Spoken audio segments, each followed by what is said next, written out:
सुप्रभात बच्चों। आज वर्ग अष्टम को संस्कृत में 19वें अध्याय को पढ़ाने जा रहा हूं। आज का विषय है संधि प्रकरण।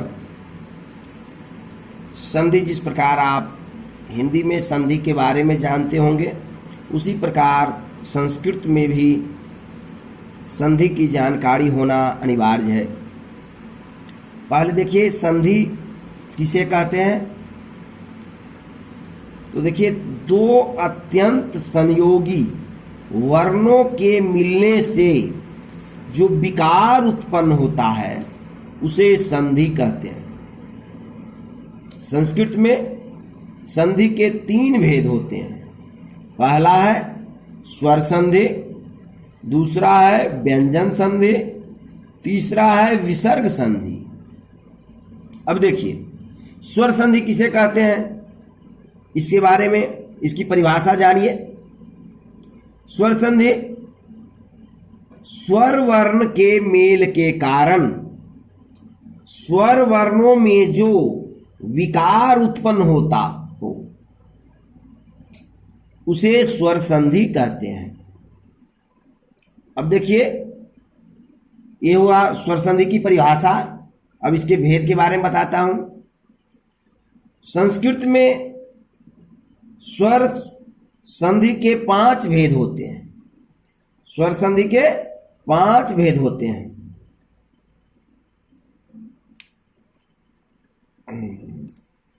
पहला है अकः सवर्णे दीर्घः, जिसे कहते हैं दीर्घ संधि। दूसरा है आद् गुणः, जिसे कहते हैं गुण संधि। तीसरा है इको यनचि, इसे कहते हैं यन संधि। चौथा है वृद्धि रेचि, इसे कहते हैं वृद्धि संधि।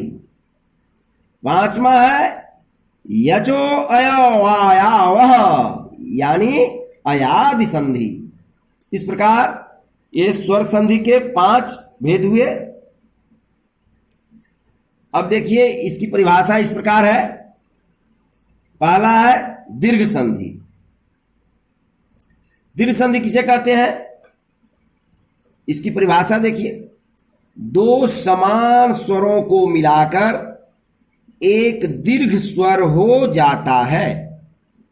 2 समान स्वर अगर रहा तो जब दोनों मिल जाता है तो एक दीर्घ स्वर हो जाता है। जैसे हाँ, इसमें ये देखिए कौन कौन है दीर्घ स्वर। तो आ, दीर्घई, दीर्घऊ, ये दीर्घ संधि है। अब जैसे देखिए, उदाहरण के लिए अ जोर आ बराबर आ, अ जोर दीर्घऊ बराबर दीर्घऊ। उदाहरण के लिए ये भी ले सकते हैं अधि भम हर्षिकार जोर दीर्घई ईश्वर बराबर अधिस्वर। इसमें हर्षई और दीर्घई का मेल हुआ और हो गया दीर्घई। देव जोर आत्मा बराबर देवात्मा, इसमें ओ जोर आ बराबर आ का मेल हुआ। अब देखिए गुण संधि। गुण संधि की परिभाषा, यदि अ या आ के बाद हर्षई या दीर्घई रहे तो दोनों को मिलाकर अय हो जाता है।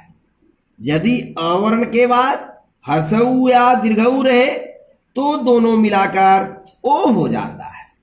उदाहरण के लिए देखिए, परम जोर ईश्वर बराबर परमेश्वर।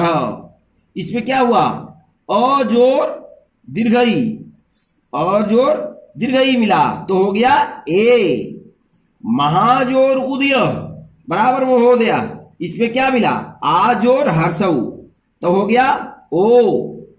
सप्त जोर ऋषि बराबर सप्तर्षि, इसमें अ जोर री मिला तो अर हो गया। उसी प्रकार यन संधि, यदि हर्षई, हर्षऊ, री और लिरी के बाद अपने से भिन्न कोई स्वर हो तो हर्षई का क्या हो जाएगा, य हो जाएगा, हर्षऊ का व हो जाएगा, री का र हो जाएगा और लिरी का ल हो जाएगा। उदाहरण में देखिए, यदि जोर अपि बराबर यद्यपि। यहां पर क्या हुआ, हर्षई और अ मिला तो हो गया यद्यपि। अति जोर आचार बराबर अत्याचार। इसमें हर्षई और आ मिला तो हो गया या। पितृजोरादेश, पित बराबर पित्रादेश। इसमें री जोर आ मिला तो रा हो गया। अब चौथा आइए देखिए, वृद्धि संधि।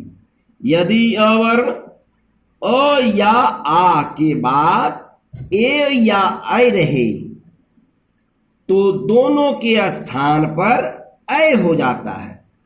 यदि अवर्ण के बाद ओ या औ रहे तो दोनों के स्थान पर औ हो जाता है। अब उदाहरण में देखिए, एक जोर एकम, यहां अ जोर ए मिला तो हो गया एक कैकम। अ जोर ए बराबर ए हो गया। महाजोर औषधि बराबर महौषधि। इसमें क्या मिला, आ जोर ओ बराबर औ। अब देखिए पांचवा है अयादि संधि।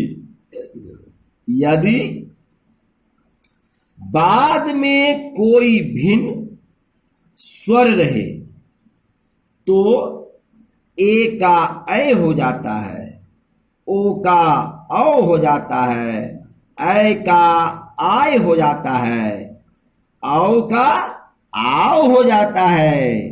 तो देखिए उदाहरण में, से जोर अनम बराबर शयनम। यहां पर देखिए क्या मिला, ए जोर अ बराबर ऐ अय। नय जोर अकह बराबर नायकह। इसमें ए जोर अ बराबर आय का मेल है। भो जोर अनम बराबर भवनम। इसमें भो जोर अ बराबर अ। भो में क्या हुआ, ओ है और अ मिला तो हो गया औ, यानी भवनम, भवनम हो जाता है। अब उसी प्रकार देखिए, पौ जोर अकह बराबर पावकह।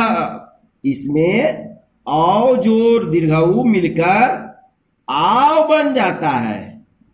इस प्रकार स्वर संधि की परिभाषा, उनके भेदों की परिभाषा, उदाहरण संपन्न हुआ। इसे आप स्मरण करें। प्रत्येक दिन मैं जो होमवर्क देते जाता हूं उसको आप लोग स्मरण करें और लिखने का भी अभ्यास करें, स्मरण करने का अभ्यास करें, तो आपको संधि का ज्ञान हो जाएगा। फिर संधि विच्छेद भी करने के लिए दूंगा, पहले ये स्मरण कर लें।